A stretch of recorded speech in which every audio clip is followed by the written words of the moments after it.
The January 6th committee has evidence to make a criminal referral against Trump to the DOJ.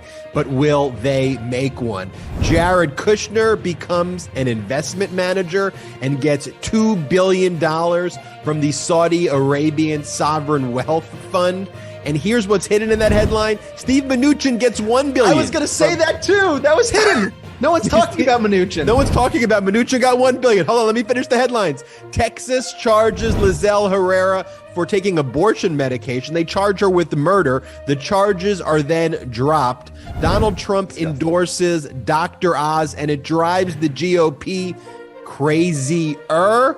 And we have the former commanding general of the United States Army in Europe, Ben Hodges, will be joining the podcast. And when I think, Brett, of that Trump endorsement of Dr. Oz, and as we talk about some of these other GOP Senate candidates and political candidates, can I just think of the Wizard of Oz quote when Dorothy talks to the Scarecrow and goes, "How do you talk if you don't have a brain?" Well, some people without a brain do an awful lot of talking, don't they? Says the Scarecrow. This is the Midas Touch podcast. Ben, Brett, and Jordy joining you today. How you guys doing? How does your brain work? How does this? The connections know. You make. I love it though. That was unbelievable. How does my brain work? I talked about Dr. Oz, Wizard of Oz, brainless people. You know what? It's QAnon. Ben's brain is QAnon adjacent. He's like the Charlie Day, like making the connections on the board. Pepe Sylvia. I mean, I think Dr. Oz, Wizard of Oz is an easy one. And we have an incredible guest. I mean, we have the former army commander in Europe who's going to be talking with us about the current status of Ukraine. I mean, who's booking these guests? Jordy, this is your opportunity to take credit, Jordy. I don't know. No, we don't take credit. We don't take credit here. It's a team effort here at Midas Touch. Well, let's get into it right away. I mean, let's talk about this Jared Kushner $2 billion investment fund that he has. Who knew that he was such an investor? Well, first off, let's break it down for people what this $2 billion is. This isn't like Saudi Arabia gave Jared Kushner $2 billion, okay? They gave his fund $2 billion. Okay.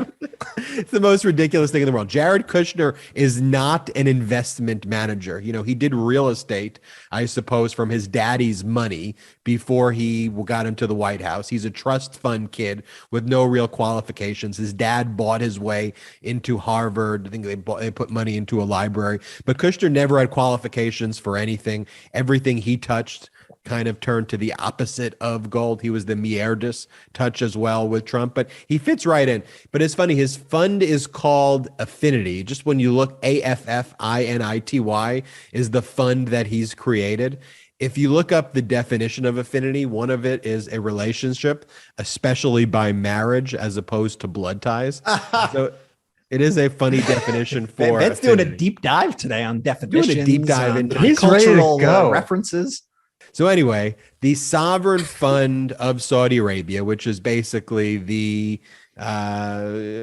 slush fund that Mohammed bin Salman has, MBS has, they put $2 billion into Affinity. Now, as the investment manager, usually the fees that an investment manager gets is about 2% of the fund. It's possibly you get more than 2% of a fund, but usually 2% is the management fund, which that goes directly to Jared. And usually the way these funds work is that the fund manager, the general partner, will then often get about 20%, sometimes more, sometimes less, but usually 20% of profits.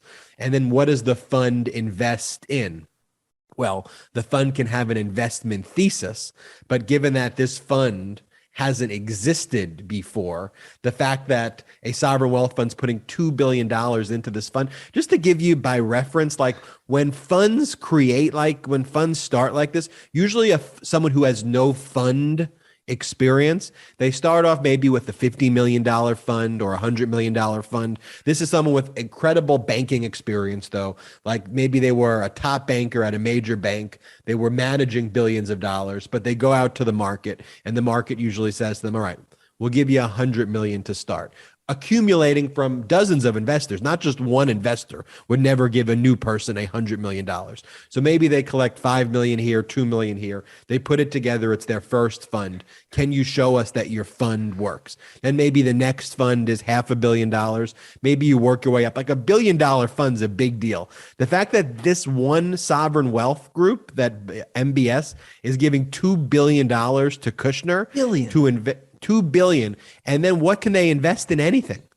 Like this could basically, they could invest in, Truth Social. They can invest in Trump endeavors. They can invest in anything, basically. And the sovereign wealth fund advisors, the people who advise MBS, this was reported in the New York Times, said, "What the hell are you doing?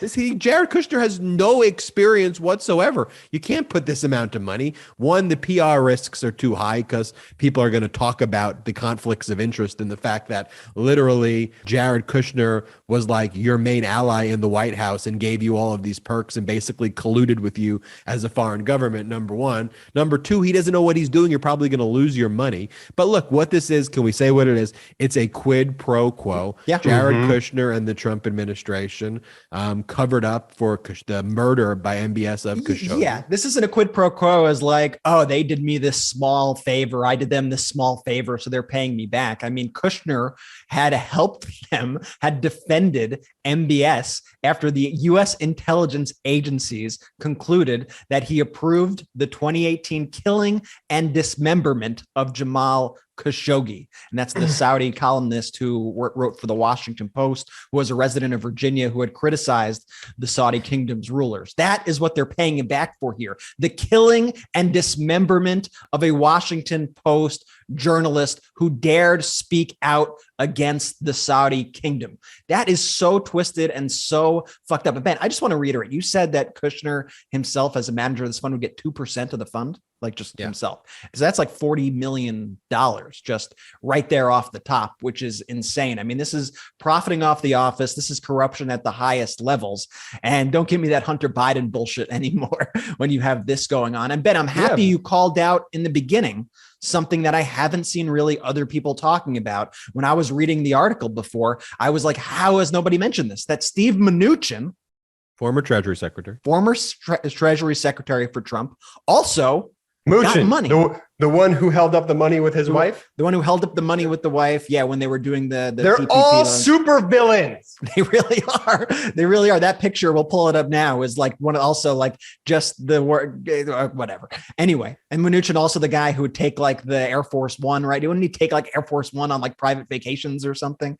But he got $1 billion, which is sort of being overlooked since Kushner got $2 billion, all for being in the pockets of the Saudis.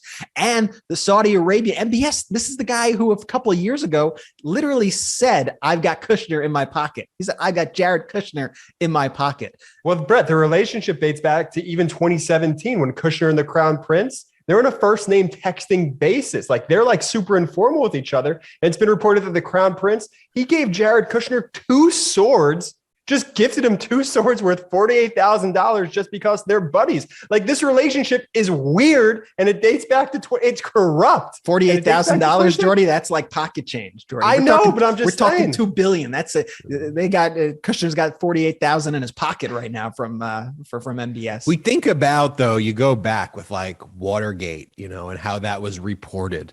The Watergate scandal. It's like we just learned today, or this over the weekend, that MBS, who said that the president's son-in-law is in my pocket, who helped cover up the murder of a Washington Post journalist, invested $2 billion into a fund that is run by Jared Kushner, who has no experience. Also $1 billion into a fund by Steve Mnuchin. So $3 billion just went into thank you to Trump administration officials. And you're right, Brett, the Steve Mnuchin part's not even talked about. Like this is the, not just corruption. Like, could you imagine if this took place in any other administration? And it doesn't. It really doesn't, which is why, and it's never happened, which is why, though, the radical right wants to focus on trying to drag down people like Hunter and try to make these comparisons, which are not even close. Shut up with the Hunter stuff, because if the Hunter stuff bothers you even like a lot, this Jared Kushner thing that's admitted, that's open, that's obvious, that's being it's hard to even put. And Ben, I know you spoke about this on Legal AF. We don't have to do a deep dive on this, but speaking about what's being highlighted by the media, of course, we found out last week the text from Don Jr. on November 5th in stating his intentions to overthrow the results of the election before they even knew the results of the election, him texting with the chief of staff, Mark Meadows. That should be one of the biggest scandals ever, that the president's son was saying, we control everything. We are able to overturn these results. And where did the New York Times have that article in their paper? They had it on page A15, below the fold in a tiny little corner that read, text from Trump's son is said to plan on overturning the election. That's where they had that. That should be front page news. That should be the biggest story of a generation. It's like the media has lost all sense of what is important. And the weird thing is they're the ones writing these stories. Like, I commend the journalists for writing those stories. And I know a lot of people have issues with Maggie Haberman, but she wrote this story and it's a very important story. And she's one of their top journalists. So why are they not putting that on the front page? Why are they burying it on A15? It's just so absurd to me. I think honestly, it comes down to the psychology of it all, where it's like the Trump administration does all their criminality and their criminal activity in the open. They're not hiding anything, not that other people are hiding things, but because it's so open and in your face, people might not assume that it's a crime, even though it should be the biggest story of the year. But here's where I would disagree with you there, Jordy. This is actually one example of where it was being hidden. I love you to death. I love you. I love you. I love you. Never literally the example though to contradict you, where they were hiding it. The January 6th committee had to get it from the text messages. So your theory is not really accurate, but I get your point. But that should be a front page story. You know, even the fact that Trump's taking documents from, classified documents and he's bringing them to Mar-a-Lago, or that a federal judge ruled it's more likely than not that Donald Trump broke the law and engaged in obstruction. Like, every day there's another story that drops. We cover it at the top of our podcast. We cover it throughout the day on Midas Touch. But what CNN does focus on is, oh, Marjorie Taylor Greene, when she was going like this with her hands, that was actually, those claps constitute an applause. Those claps were applause. Let's ignore the fact that she's out there saying that Zelensky should be overthrown, 30 minutes later. Let's focus on whether her touching palms constituted applause versus claps. And let's try to fact check Midas Touch. I mean, the media has lost their damn mind. I mean, I still saw them talking about Will Smith yesterday when all this was going on. I'm like, you're really still doing a tape piece on Will Smith 2 weeks later? People need the news. There's a reason it's called like the fourth estate. Like, it is necessary and needed for a functioning democracy. And the media has completely lost their mind. And Brett, this article highlights it. This is where the New York Times is treating this story. It's unbelievable. And what the Jared Kushner story, they maybe talk about it for a day, and then they won't talk about it anymore. Like, okay, cool. Here you go, Jared. You get $40 million from a foreign government that you helped overthrow, cover up a murder of an American journalist. Remember the Ginny Thomas story? Old news. Let's all forget about it. Let's not even talk about Ginny Thomas, the wife of a Supreme Court justice, trying to overthrow the United States government. Who cares? Big deal. Move on. No big deal. And as people talk about the January 6th committee now, though, even the way the story is being reported is really missing the point of what January 6th committee is thinking about doing. And it just leaves people very confused.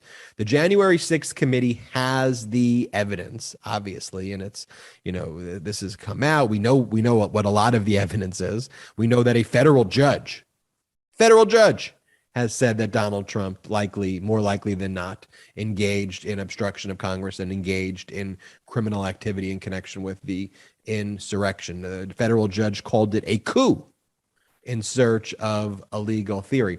The question now before the January 6th committee, though, is in making a criminal referral.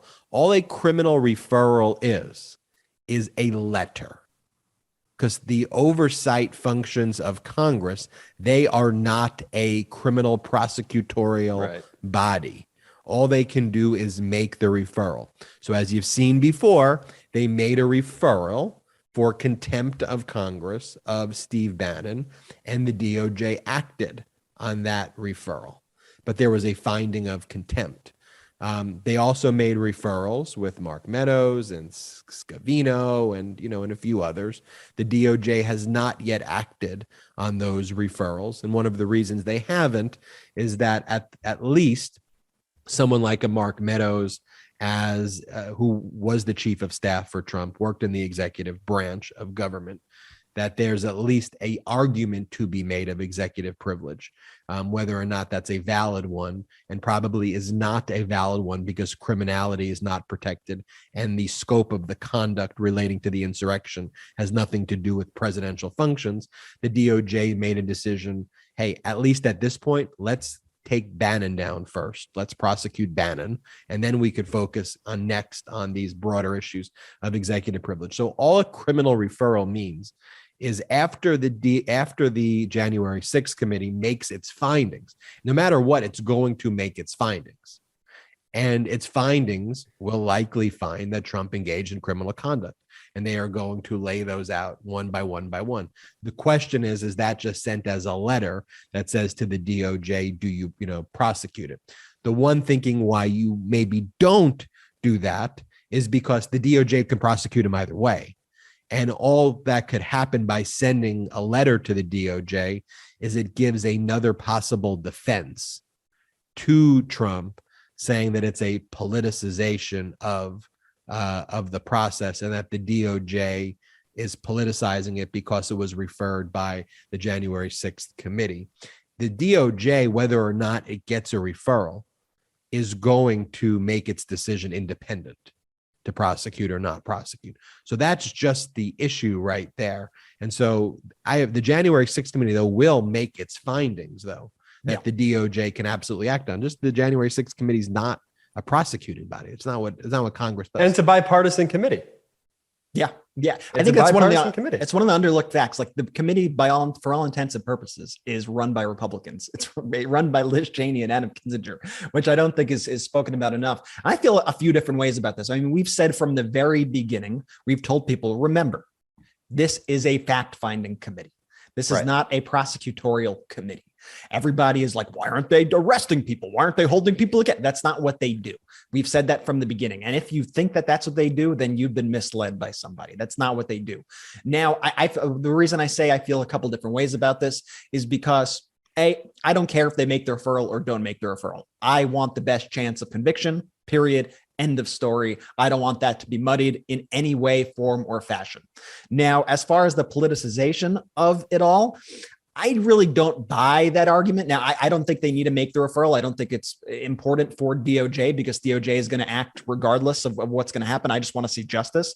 But I don't buy that argument just because they are going to say that it's politicized regardless. No matter what, they are going to say that it's politicized. If they don't make the referral, then Trump will say, see, the DOJ, you're prosecuting me. Even the January 6th committee didn't refer me to you. Exactly. So they would just make that argument. So my overall thing is, let's stop in all aspects. Let's stop worrying about what Trump may or may not do, what Republicans may or may not do, and do whatever you think is the right thing instead for the rule of law.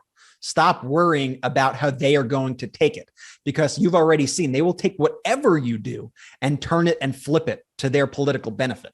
So you just need to follow the rule of the law.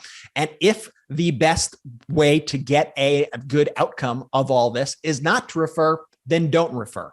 But if the only reason that you're not going to refer is because you are scared of them using it against you in some political way, then I don't think you should I don't think you should be doing that. I don't think you should be worried about that. It's the same reason why if you need to subpoena somebody and you're worried about if Republicans take control of the House or the Senate, that they are going to start subpoenaing you and weaponizing the government, don't be afraid of what they are going to do. They are going to do what they're going to do regardless. This is your moment to act. This is your moment for action. And now, like I said, either way, I don't care. Here's what I want from the January 6th committee. I want them to deliver us the undeniable facts of what happened that day, what preceded that day, and what happened in the aftermath of that day. I want them to find out the links of the conspiracy to Donald Trump and how he orchestrated this coup attempt. And then I want to see them put on a show with public hearings. I want to see fireworks. I want to see primetime hearings that just shock people in the detail of what everybody did. And then I want to see the DOJ prosecute, DOJ indict, DOJ prosecute. All that could happen without the referral. So as long as those things happen, I am happy. And I think all those things happening is important to the future of securing our democracy. I think the DOJ needs to act if America is to survive as a democracy. They need to indict everybody, including Donald Trump. On our Legal AF podcast this past weekend, we talked about, I agree with you, Brett. We talked about, that's a Brett rant and a half. Oh, no doubt. We talked about, though, for all the people saying Merrick Garland needs to move quicker, he needs to move quicker. I explained, I said, well, what just happened last week? Last week, we learned about Don Jr.'s text messages where he laid out the insurrection plan 2 days after the election. So I said, based on the theory of people saying Merrick Garland should have moved quicker, so you would have wanted a prosecution of Trump without that document before that document emerges? Like, is that what you have wanted? As I explained, you don't just get to take you shouldn't just take the bar exam without taking like law school classes. In anything that you do in life, you don't go to the last stage before doing the first stages. It's like you have to do the things that to get to the last stage. And that's what Merrick Garland is doing, whether he ultimately does prosecute Trump or not. And my hope is that he does, and that all insurrectionists to the very highest levels need to be held accountable. But Merrick Garland's going through the process that you would go through if that is the end. That I can guarantee you. That is the way justice looks. I'll tell you the way justice doesn't look, though. And I keep telling people, look, this is the critical issue, one of our time, because one of the most critical issues of our time, probably the most critical issue of our time, because it is what is right. It is horrible what's happening, and people need to pay attention to it. And it's also going to be very important in what you do in 2022 and where our national and local elections go, because what the radical right wing wants to do, which unfortunately is the right wing right now, is they want to ban contraception. They want to ban all abortions. And they want to lock women and childbearing persons up, and frankly, families up for contraception, but particularly women, that's their focus. And they kind of jumped the gun in Texas because the Texas law, SB 8, the bounty hunter law that we've spoken about, where there's civil fines and civil liability for anyone who has an abortion, for those who aid in a abet abortion. The law also has a trigger that if Roe v. Wade is overturned, then abortions will be deemed illegal kind of immediately in Texas. And we know that there's a case before the Supreme Court.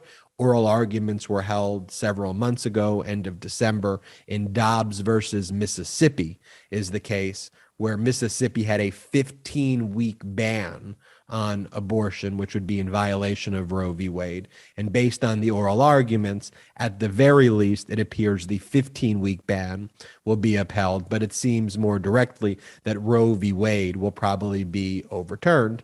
And in the questioning of Ketanji Brown Jackson, senators like Marsha Blackburn and others challenged the initial case of which Roe v. Wade is premised on, and said that case was unconstitutional, which said that the right of contraception is something that should be for the privacy of families and individuals, and that the right to contraception should be banned.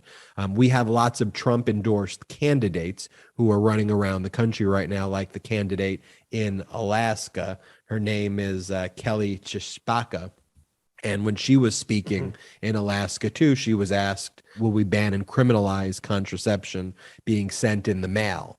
And she said, yes, absolutely. We need to criminalize contraception in the mail. And so what happened in Texas is Lizelle Herrera, 26-year-old, we don't have all of the facts, but took abortion medication, which induces an abortion, which is, of course, legal. The hospital that she went to for abortion-related care, apparently in violation of HIPAA, reported her medical information to the police and called upon the police to arrest her.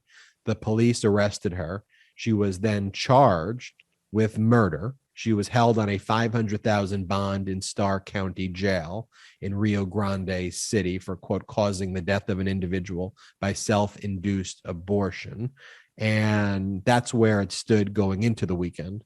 Then in this weekend, the district attorney, I believe the name is District Attorney Ramirez, said in a statement, it's clear that Ms. Herrera cannot and should not be prosecuted for the allegations against her. Although with this dismissal, Ms. Herrera will not face prosecution. It's clear to me that the events leading up to this indictment have taken a toll on her. And he says in the statements that it's not a criminal act in the state of Texas, and that's not where the law is. How did it even get that far where they're locking her up for, even if they're going by that SB 8 law, which is a civil violation? How does it even get to a point where you're locking somebody up for this and charging them with murder? As I said, it's leading into it, they jumped the gun. But this is the point that I think everyone needs to take from this story. Although the ending of the story is that the district attorney Ramirez stepped in, did the right thing. One, the pain and suffering that Lizelle Herrera will have for the rest of her life and the trauma that she faces is unimaginable. So, while she's not being prosecuted, for her, it's not like this is a great day. This was one of the most horrific things that could ever happen to you. But here's the thing. What happened to Lizelle Herrera is something that's going to happen across the country soon. Yeah. And that's what's going to be allowed to take place. We are going to see Lizelle Herrera type prosecutions across the country. I believe after the Dobbs versus Mississippi ruling happens in the next 60 days or so, they will start arresting people and charging them with murder and sentencing them to life in prison. Life in prison. When Roe v. Wade is overturned. And during the 2020 election, we did an ad that focused on this issue. And again, we were told, oh, you're being hyperbolic. That's never going to happen in the United States. And the ad was a mother taking her daughter across state lines to get an abortion in another state where it's legal. And the cop pulls the daughter out and arrests her. And we say in the ad, this is what's going to happen. And people go, oh, that's not going to happen. That's not going to happen. It is going to happen. It is going to happen. And it's not going to stop there. They're going to throw your daughters, your sisters, mothers, childbearing persons in jail for the rest of their life for seeking abortion-related health care. That is what they're going to do. And then they're not going to stop there. Then they're going to go to contraception. They're already doing that. That is what they want to do. That is what they've been fighting for. And so what are we going to do about it? Are we going to stay silent? Again, when we talk about the media priorities, the media is not even covering this issue. This is a front page issue every single day. I haven't seen it anywhere. I haven't seen it anywhere on I've seen it on Twitter. I've seen like stuff about it, but it's not highlighted the way it should be. Like, it's not highlighted as like all these sorts of stories should be like, this is what is happening to this country. We are descending into an autocratic nation. This is what Donald Trump and his children and his advisors tried to do to overturn the results of our election and destroy our democracy. This is what is going to happen to women in the next few months, few years at this rate if Republicans are elected. But they're too afraid to offend Republicans. They're too afraid to offend Republicans when they are trying to criminalize contraception. So like Ben said, like, we have to act. And whenever you see any of these crazy Republicans, whenever you see any of these crazy policies, whenever you see stories like this, I don't want you to be paralyzed with fear. That's not why we're telling it to you. We're telling it to you because you got to understand the true stakes that are out there. And you need to be able to inform your friends and your family about the true stakes that are out there. I think even even somebody who might even not, be someone who might be anti-abortion. I don't even think they want to see their friends, family members, everybody locked up, put in prison for life, and want contraception off the shelves and contraception banned, made illegal. I mean, that's Handmaid's Tale style shit. So every time you see these stories, instead of freaking out and going, what are we going to do? What are we going to do? Go to vote.org, check your voter registration, try to register 5 people, try to register 10 people to vote. Get the word out, because we need to shock everybody. We need to shock the establishment this November, and we need to pull off a win, and we need to keep these Handmaid's Tale style politicians away from our bodies, away from women, away from everybody. And we need to move this country forward. And by the way, hat tip to everyone out there who was standing up, using their Twitter accounts, using their social medias to throw outrage to Miss Herrera's story, because it's absolutely ridiculous. I mean, the district attorney in this case acted fast, they acted quickly, but who knows if people didn't speak up, how much longer Miss Herrera would have been behind bars for, or what happened the last. Exactly. And Brett, you say that the media is afraid to offend the Republicans. Whoever these people are in power right now, who call themselves Republicans, they're not. This is not a Republican party.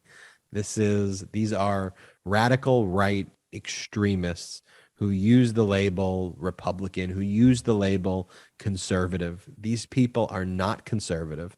They have no interest in a republic. They're not Republican. These people want to create that Putin-style autocracy here in the United States, and we need to talk about it each and every day. And we'll talk about some more of these Senate races at the end of the pod. But before that, let's bring in our guest, Ben Hodges, the former commanding general of the United States Army in Europe and the Pershing Chair for the Center for European Policy Analysis. But before bringing in Ben Hodges, let's talk about some of our partners. Brett. Let me tell you about Buck Mason. We all got you scared. Sorry, I get really excited. He scared the crap out of me, Jordy. Really we all got our favorite go-tos, right? And I guess Jordy's favorite is Buck Mason. Mine too. We got shirts, sweaters, jeans, the stuff you wear all the time. Well, I was getting dressed this morning. I realized that all of my go-tos are from Buck Mason. And guess what? Even though the copy says I realized this morning, I did not realize just this morning. I've been knowing this for months, if not years, because I've been shopping at Buck Mason since at least 2015, 2016, because Buck Mason's clothes are second to none. They're timeless. They never go out of style. Everything I own fits great right out of the box and becomes my new favorite right away. Buck Mason makes all the essentials: shirts, jeans, jackets, all my go-tos and much more. I love the tailored look and fit of their t-shirts. Even after wearing them and putting them through wash after wash, they look just as good as when I first wore them. The curved hem tee is one of my favorites. It's what I'm wearing right now. Actually, I'm rocking the gray curved hem tee. GQ loves it as much as I do, calling it the best t-shirt in the game. Like I said, I've been going to Buck Mason for almost a decade now. I really just love it. I love the fit of the clothes. Right now, I'm also rocking the sweatpants. You guys got to get the sweatpants. The sweatpants are so comfortable, and they're also the kind of sweatpants that you could like wear out and people don't give you looks because they look really nice and they're super comfortable. And I also got one of their shirts the other day too. I think it was called the Trail Traverse shirt, which was like a really light material for these hot days. You could go out. It looks great and it's light. I cannot tell you how much I love Buck Mason. And once you try Buck Mason, they will become your favorite go-tos too. So head over to buckmason.com/Midas and get a free t-shirt with your first order. That's BUCKMASON.com/MEIDAS to get a free t-shirt with your first order. That's buckmason.com/Midas. Do it. Get your free t-shirt. This is like the greatest deal ever. I honestly, I placed my own order the other day. Again, I got another order of stuff and I got the free tee. Get your free tee today. This podcast is also sponsored by BetterHelp Online Therapy.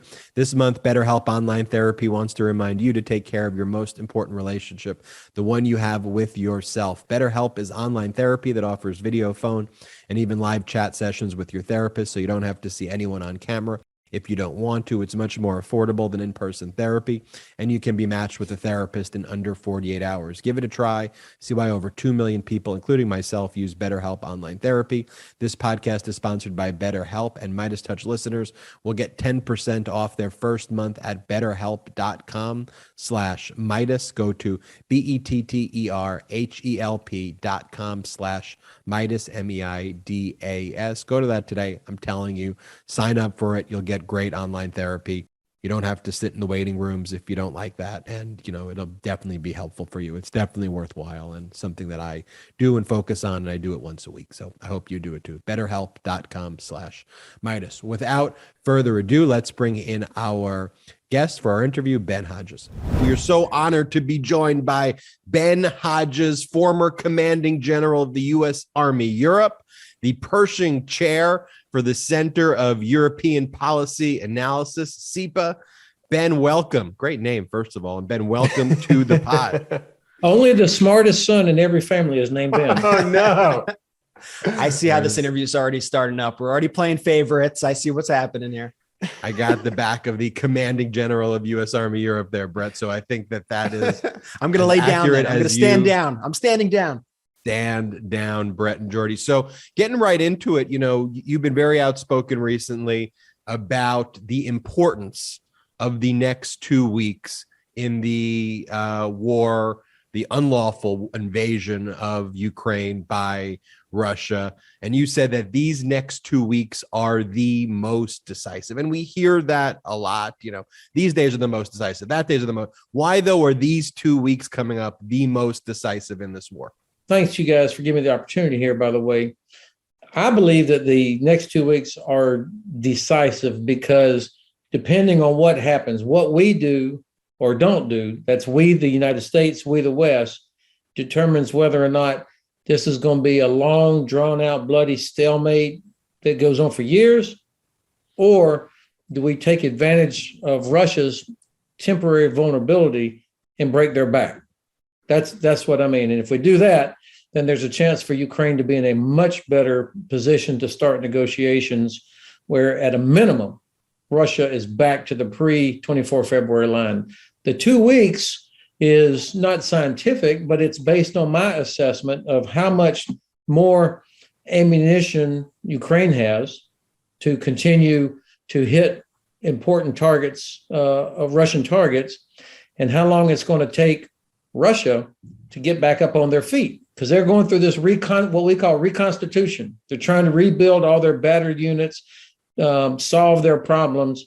And so there's about a 2-week window. So it's almost like a race, if you will. And here's the race, right? The reconstitution is Russia. They're trying to rebuild their forces. They're bringing in this new general also from Syria, but they're out there, the convoys just basically hanging out there, and people are saying, well, why isn't Ukraine just attacking the convoys that are exposed right now? And it's pretty much a mathematic equation in a way. Look, they just don't have the ammunition to knock the convoys, right? So a lot of it really is that the ammunitions need to be brought to Ukraine right now to get those convoys that are exposed. That's exactly what it is. The Ukrainians do not have the ability to reach out and light these convoys on fire. What they need is long-range rockets and artillery. They need air-delivered systems to be able to hit this. And this has been my frustration, that the United States, as much as we have provided, along with other allies, you don't get the sense of urgency that we want to win. And that's, we, the collective we, the U.S., not just keep Ukraine in the fight, but us win, which means smashing the Russians while they are trying to reconstitute. And we are just not providing the stuff that they need to help them reach out and touch Russian ships that are launching missiles into cities.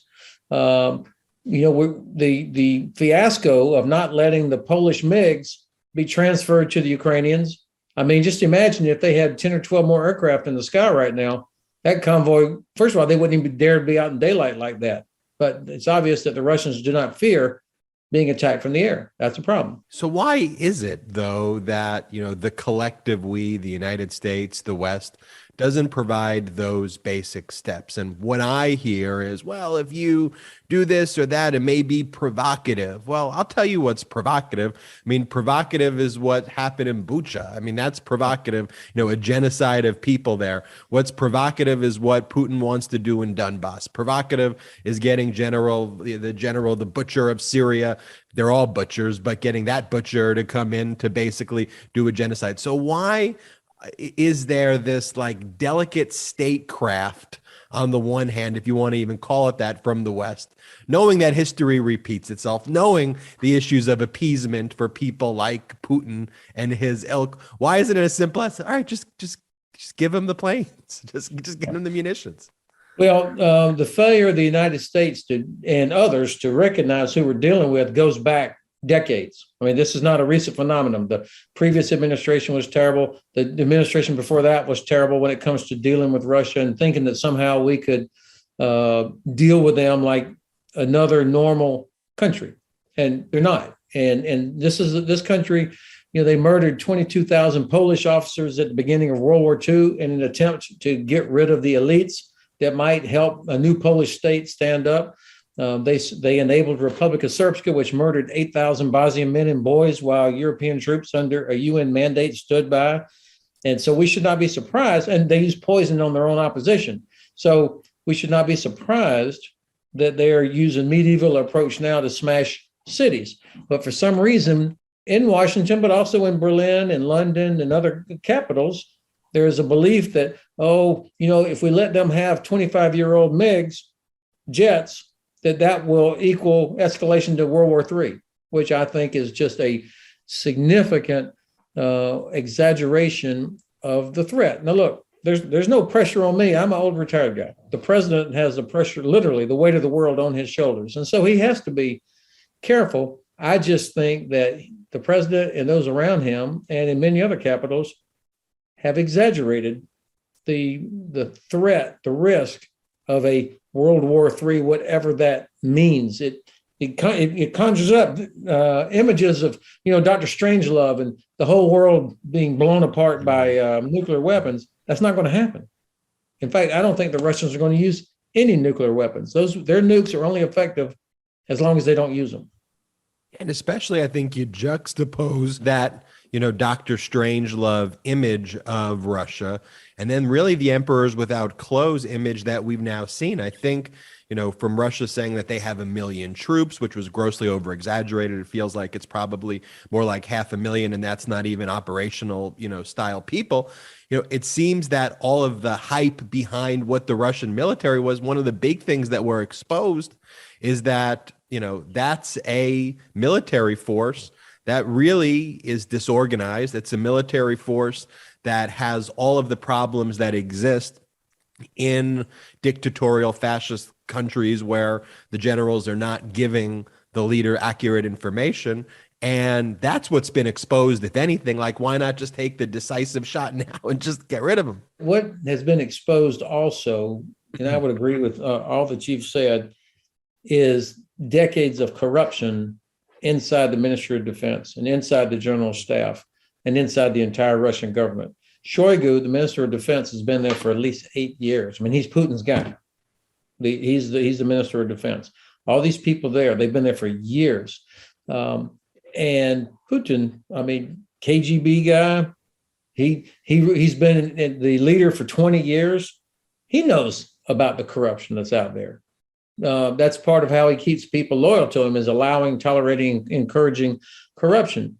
So the corruption should not be a surprise to him or anybody else. The result of that corruption is exactly what you said. And I'm glad you mentioned the troop numbers. 900,000, I doubt it. Probably closer to 500,000. This is an old tactic for corruption in militaries, where you say, I have X number of people on payroll, so I get the money to pay them, but you actually only have half that many.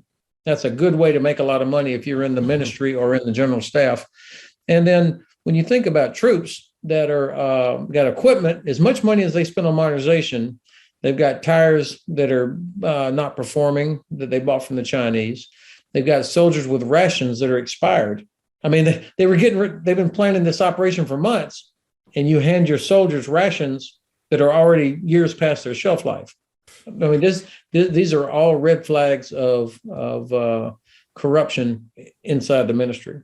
What about the red flags of corruption here domestically, though? I mean, what goes through your mind? I mean, did you ever think there'd be a time period where you see kind of politicians who cloak themselves in the words conservative, but seem to be obsequious to Putin? Like, what goes through your mind with all of the years you've dedicated in the military, outside the military, to see stuff like that happen here from high-level politicians, again, who call themselves conservative? Never in my life did I imagine that the party of Reagan would also embrace Vladimir Putin in any way, or give 1 second of credibility to a claim that, well, these murders in Bucha, this might be staged. We're not sure. I mean, just that part is unfathomable to me. But also, but we do have a problem inside our own country with people not being informed. I mean, either choosing to remain ignorant or choosing to listen to only one far left or far right, whatever it is, and not being engaged. We've made ourselves vulnerable to Russian disinformation, where people lose trust in our election system, in our court system. So this is the responsibility of our leaders, as well as parents, to make sure that we protect those institutions. That doesn't mean everything's always sunny and flowery and that we always get along, but that the institutions themselves are not questioned. That's been one of the hardest things to watch the last few years. And I think one of the institutions is the media, which you were just hinting at, that people are so siloed in their media networks that they watch. There are some, though, that are just so, every media network has some sort of slant, but it seems like there are some now that are just so devoid of the truth entirely and are just purely propaganda. And, you know, I'm talking about Fox News and OAN and Newsmax here that have taken in many stances a pro-Putin agenda. I mean, what do you think, what kind of responsibility do those sort of networks have right now in this kind of time of war? I'm obviously so old that I was around long before internet and social media or that sort of thing. But I still remember my 7th grade teacher, Mrs. McKendry, telling me, say, look, Ben, you got to have more than one source for your news. You can't read just one newspaper or one magazine or watch one channel. It's your duty to be informed, to inform yourself. And so that was how I was raised. And I think that being a good citizen means more than just voting and paying taxes. It means being responsible and being involved to the extent that's possible, given your family situation, your job, et cetera, et cetera. It really boils down to our elected officials also to set an example. Look, when President Trump would point to the bank of all the journalists and say, it's all fake news. I mean, I thought that was a violation of his constitutional duty to protect, the Constitution, which includes freedom of the press. And so, I mean, it's one thing to call out a journalist and say, hey, man, I read your last story. That was total BS. You had it all wrong. That's one thing. But to point to all of them and say it's all fake, that undermines confidence that people have in the very important pillar of our democracy, which is a free media that is annoying as hell, that can be very irritating, but nonetheless is an essential part of it. Was wondering your thoughts as a former commanding general watching the events of January 6th, and what do you make of all that we've seen since then, from the kind of immediate reactions after of leadership saying this was a horrible event to almost a week later, or in some cases days later, starting to defend it and putting out fake news, quite literally, of what actually happened that day. And now the people who have doubled and tripled down that January 6th was actually a peaceful protest, and using that as an example that was patriotism that day and not an insurrection against the United States government. I had some dear friends that have commented on that as like, well, we don't know the name of the person who shot the one that was trying to get inside. I mean, questioning whether or not were these really Antifa people in there that blended in.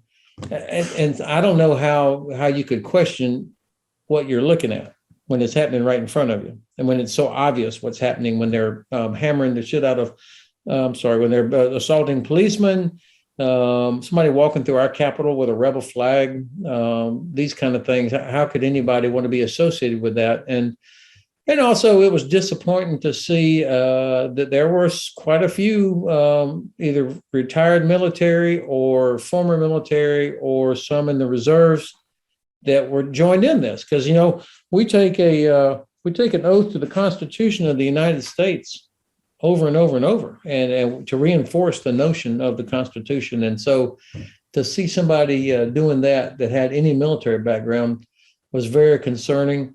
I don't even want to think about what would have happened if they had managed to get their hands on the vice president or members of Congress, because, a mob, once it starts, it can very quickly get out of control. The reaction of people since then who have backtracked on what they said at the moment also, that does not build confidence in of people in their elected officials. Now, the good news is that the January 6th Commission is doing its job. And I'm not a lawyer, but as I've watched what they've done, the way they have done this is very clever. It's like each day there's a little drip that comes out. Right. And so, and also they've used the approach, you get all the low-hanging fruit first, so that the people who are the ultimate targets start wondering, what all do they have? They have to start worrying that, like, all the people around them who the president and his inner circle threw under the bus immediately, what will they have said and provided, so that when it does get down to the final tier of targets, if you will, what do they have? And I think, honestly, for the good of our republic, and also for our image, I live in Frankfurt, Germany, and I have people all the time saying, what in the heck is going on? Most professional Europeans either went to school in the States, they have friends there, they have business there, they send their kids there. And while they may criticize U.S. policy, the expectation of America as an icon of trying to get democracy right was something that they always admired. And so they're dismayed now by what happened on January 6th, as am I. And what do you think justice looks like for the good of the country? Well, I think that every single person that was directly involved or indirectly involved in what happened on January 6th is charged, convicted, and gets the right sentence, whatever that is. And that people that have tried to hide behind some misdirection or felt that they were above this, they should be studied for years and years and years as examples of what can go wrong when the voters are not active in our democracy. This is about democracy, which is not easy. It's not a ballet. It's hard. We had a massive civil war in our own country, but at the end of the day, I always trust in the American people. We seem to have a hard time getting there sometimes. Yeah, well, democracy is hard, as you said. And that's the lure of autocracy, is that it's easy. You have one person who could just unilaterally say what it is, and that's what it is. Switching subjects for a second, we're seeing a small amount of military members challenging these vaccine mandates, refusing to take it, challenging being separated and discharged, actually wanting to be deployed without vaccines. To me, as an outsider, military has taken vaccines forever, like going back to George Washington. So is this one of the strangest things that you have seen? What is your take on all this? And these judges challenging President Biden as the commander in chief, challenging his authority to mandate vaccines in the military. I was astounded the first time I heard that it was not mandatory to get vaccinated back over a year ago. I couldn't believe that was even a choice. The only choice I've ever had in 38 years in the Army was left arm or right arm. Not whether or not I was going to get vaccinated. And I never questioned it. It was never like, gee, I wonder if the doctor knows more than I do about, what I need to go into Iraq or Afghanistan or Panama or wherever it was I was going. So I just was astounded. I can't imagine how could you, if the purpose of the military is to be ready to fight and win a nation's wars, that means you have to be ready to go on very short notice. And so readiness is always the top priority. Well, how can you put 4 soldiers inside of a tank or, 3 or 4 aviators inside a Chinook or whatever the complement of a submarine is, 100 or 150 sailors inside a submarine, and have 3 or 4 of them walking around like, hey, man, I didn't have to do that. That kills readiness, and it also undermines trust. So if a soldier or a sailor or airman says, I'm not doing it, we have ways to separate people, just for like somebody else that refuses an order. And then lastly, going back to Russia's unlawful invasion of Ukraine, how does it end for Putin? You have President Biden on record saying this guy can't remain in power. Now, the administration tried to walk that back, and then he walked back the walk back. How do you think it ends for Putin?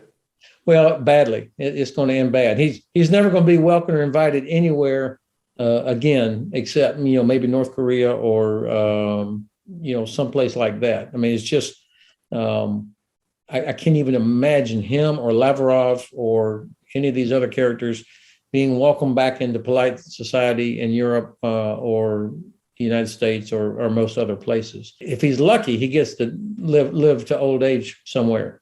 I don't think he's going to be that lucky. I mean, Russia has a pretty violent history. And I was proud that the president said what he said. And yeah, of course, people wet themselves. People were wetting their pants when he said that. But when President Reagan called Russia the evil empire, called the Soviet Union the evil empire, there were diplomats around him and Europeans that almost fainted. Oh, you can't talk like that. But it's exactly kind of the unifying force concept. And so I think for our president to say what that guy's doing, he does not deserve to be the leader of a country. He cannot remain in power, and he's a war criminal. And yeah, maybe that was not 100% elegant in terms of a legal construct, but if you're the president of the United States, what you say matters, and it helps shape actions and thought. And I'm glad he said it. And how about that?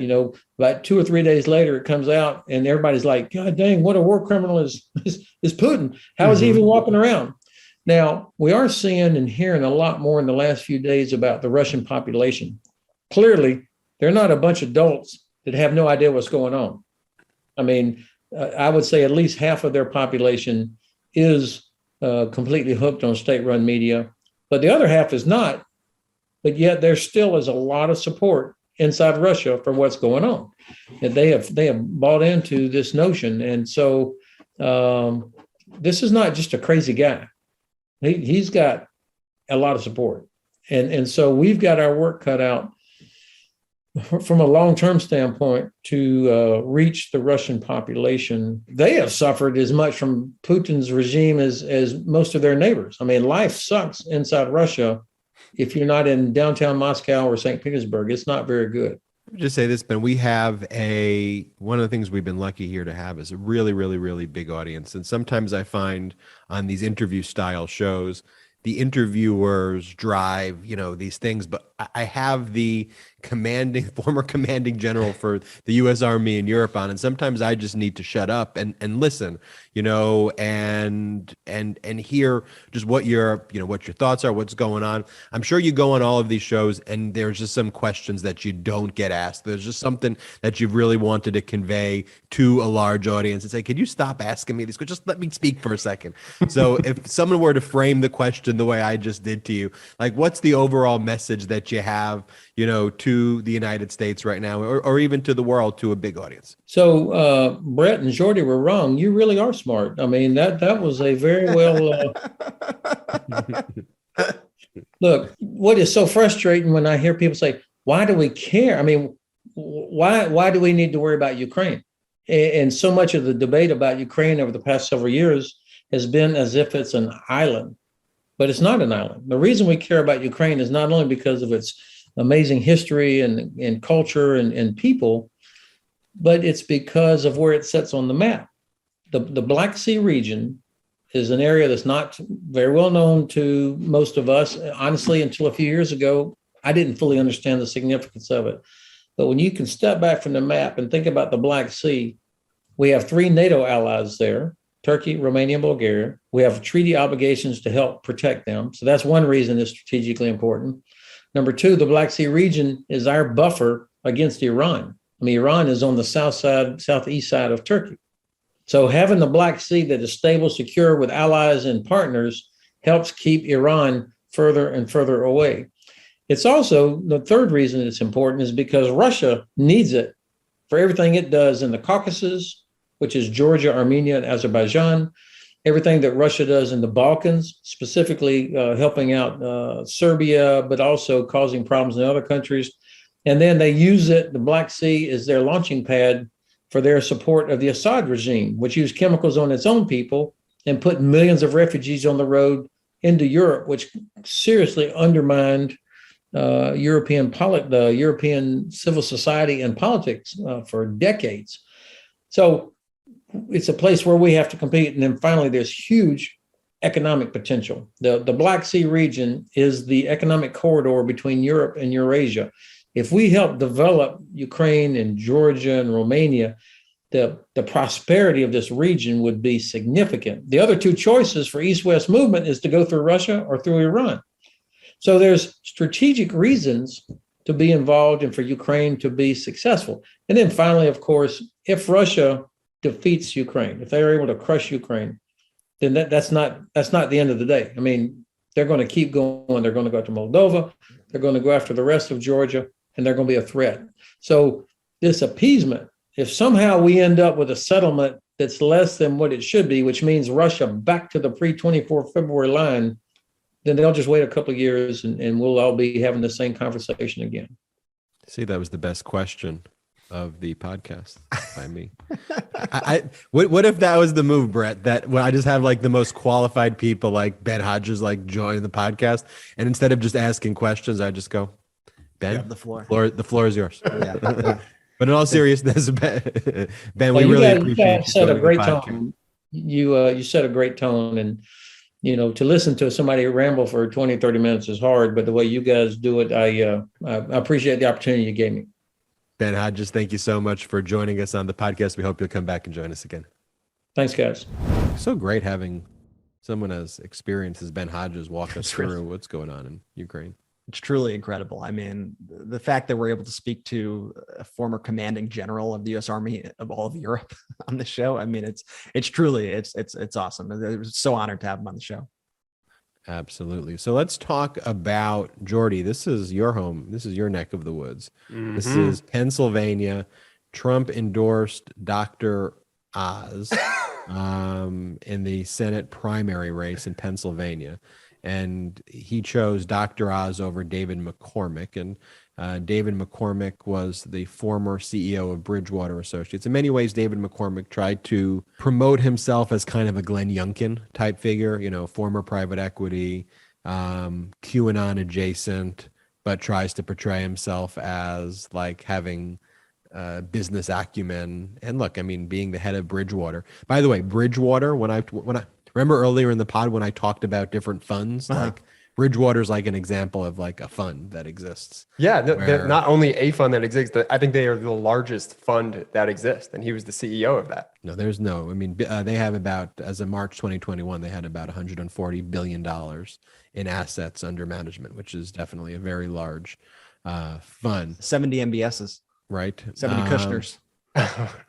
Took me a second, but I got there. And David McCormick's wife, Dina Powell, worked for Trump.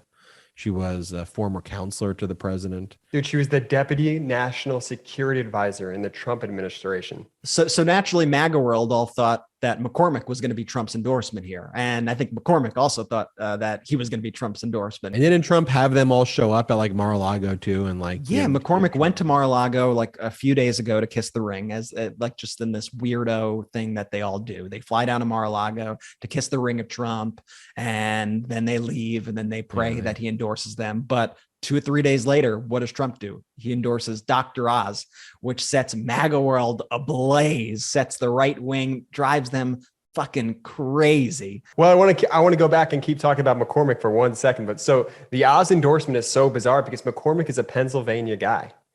The one thing that I've absolutely learned about living here for the last 2.5 years is that Pennsylvanians love Pennsylvanians. Now, McCormick did move to Connecticut to start his hedge fund. So it was a layup for Trump to endorse McCormick. I mean, it would have been very, very difficult for a Democratic candidate to win if McCormick got the Trump endorsement. Now, I'm not saying it's over by any means. Like, you still have to get out there and vote, Pennsylvanians, but it is a shock. A shockwave hit Pennsylvania, all citizens across this great Commonwealth, that he endorsed Oz, a Hollywood elitist, over one of their own. People are furious about that.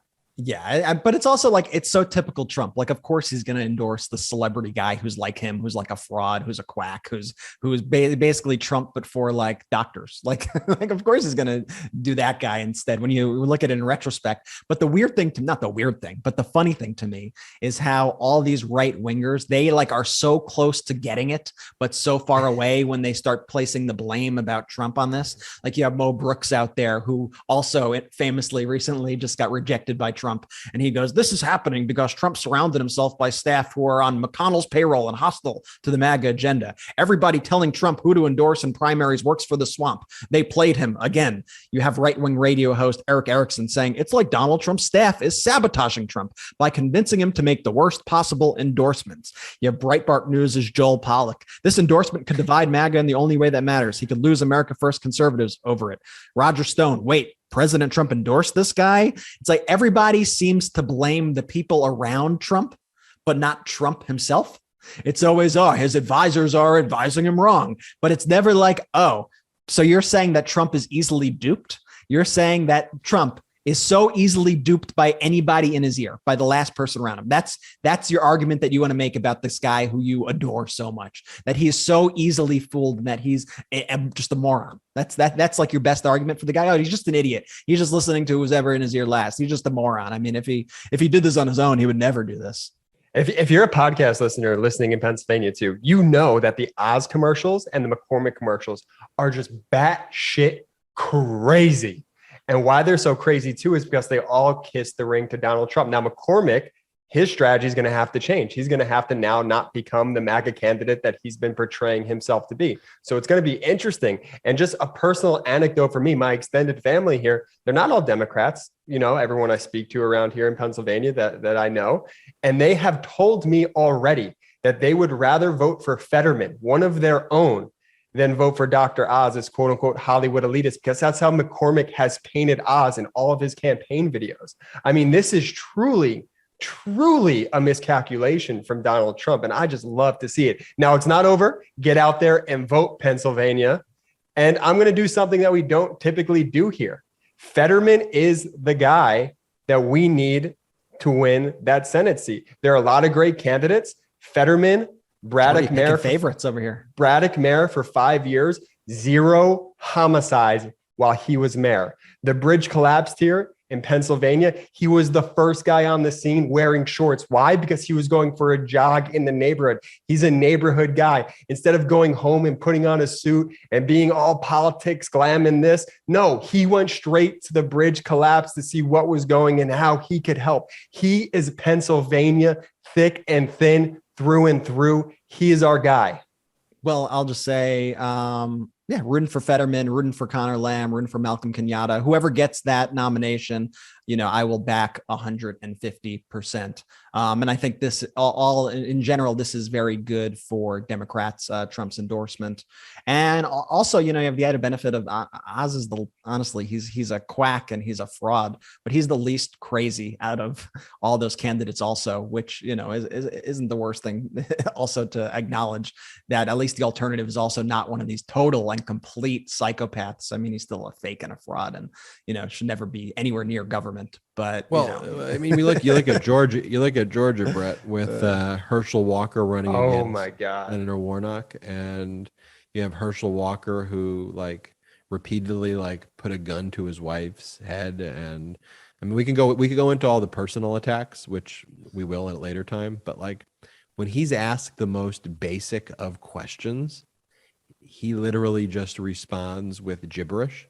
Yeah, and I mean, I mean, like just thinking about like getting answers, getting questions, and being prepared with answers. Like I genuinely don't think he knows what he's running for. no, Right. But Ben, ultimately, the sad part is you're right. He still has a 4-point lead in the latest polls over Warnock. So that's why you have to, listeners, Georgia, you have to bring that 2020 energy to 2022 because Raphael Warnock needs that seat. You cannot let Herschel Walker get that seat. By all means, absolutely not. Warnock's been like the most inspiring, like most incredible senator of all time. Also, like his speeches on voting rights. He's really just such a fighter for Georgia. But honestly, when I look at this poll, I don't like freak out at poll. It's still very early. I don't freak out when I look at these polls. It just shows us that we got work to do. And the second that people actually start hearing from Walker, I think these polls are going to shift pretty drastically once they hear that he really can't even speak a coherent sentence. Well, let's listen to Herschel Walker on the fake business channel. Tell us what changed in the last 14 months since Warnock won that seat. You know, what has changed is where do you start? You know, where do you start at? What has changed is, we've got an administration that they're not leaders. They're almost, they're waiting they're more reactive rather than proactive. And what I mean by that is, one of the first things they did, and I think people need to know this, is they decided that they were going to give up our energy. By him going out, giving up our energy, now we're not energy independent anymore, which started the whole downfall. But I don't even think he knows what he's saying. That's the issue. I mean, look, the choice is very clear. It's no longer like a two-party system that has different ideas of how to better help America and how to help our democracy. You have one party right now in the Democrats, which is a bigger tent party that supports democracy at its core, that supports the people, and that and supports American ideals here and abroad. On the other hand, you got people on the radical right who it's really sad. It's really pathetic. And it is our mission at Midas that we're going to keep highlighting this every single day. And we're going to win in 2022. When I say we are going to win in 2022, America is going to win in 2022. America is going to win in 2024. We're better than this. I know we're better than this. And when people get the truthful, accurate information, they're not lied to. They know also. And so we just got to keep at it each and every day. Special thanks to our sponsors, Buck Mason and BetterHelp. Go check it out and use those promo codes Midas. And special thanks to our guest, former commanding general of the U.S. Army in Europe, Ben Hodges, who serves now as the Pershing Chair at the Center for European Policy Analysis. We will see you next time on the Midas Touch Podcast. Shout out to the Midas Mighty!